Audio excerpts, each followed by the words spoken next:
तीन भाई चिंकू, मिंकू और टिंकू। तीनों भाई मज़े से एक ही पेड़ पर रहते थे। टिंकू काफ़ी समझदार था और बाकी दो भाई काफ़ी शरारती थे। टिंकू हर बार अपने शरारती भाइयों की नादानियों और शैतानियों को सुधारने में ही लगा रहता था और इसी में इन तीनों का दिन निकल जाता। एक दिन दो शैतान भाई मिलकर एक चिड़िया का घोंसला चुरा कर ले आए, जिसमें इसके अंडे भी रखे हुए थे। चिड़िया जब वापस अपने घोंसले में लौटी तो अपने घोंसले को वहाँ ना पाकर परेशान हो गई और उसे ढूंढने लग गई। मेरा घोंसला किसी ने देखा है क्या?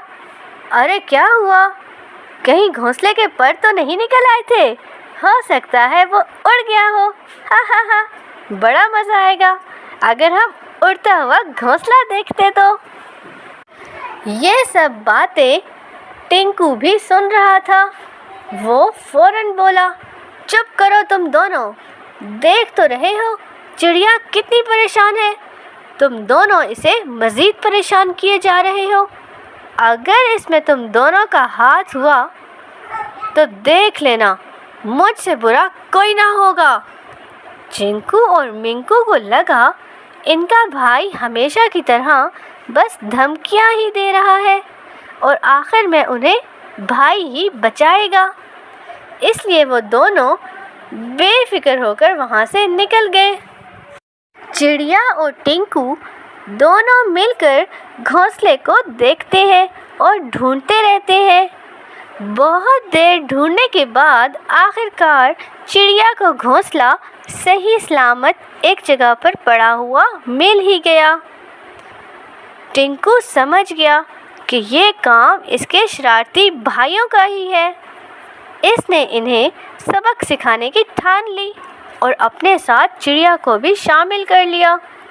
कुछ ही देर बाद दोनों भाई घोंसले को देखने वापस लौटते हैं और वहाँ का नज़ारा देखकर इनके पसीने छूट जाते हैं। ये क्या हो गया? घोंसला तो मुकम्मल टूट चुका है और वो अंडे वो कहाँ गए? अगर भाई को पता लगा तो हर बार वो हमें बचाता आया है, मगर इस बार हमें नहीं बचा पाएगा। दोनों डर के मारे रोने लगे और कहीं जाकर छुप गए।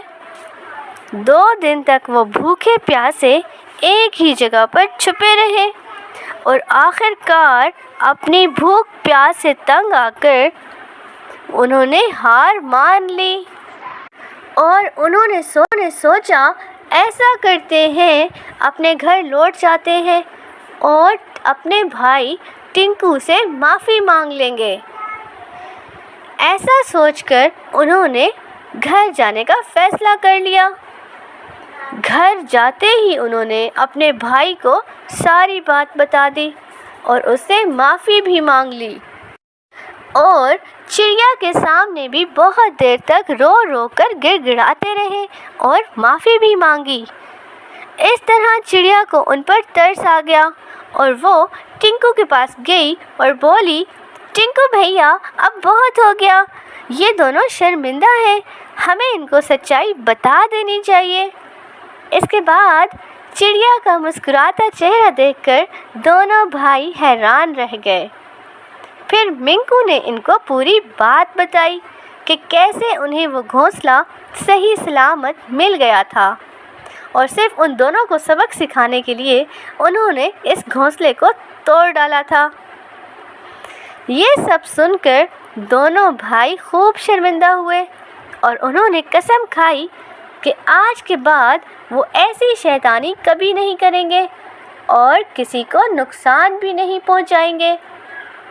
तो इस कहानी से हमें ये सबक मिलता है कि ऐसी शरारतों से बचो जो दूसरों को तकलीफ़ पहुंचाए।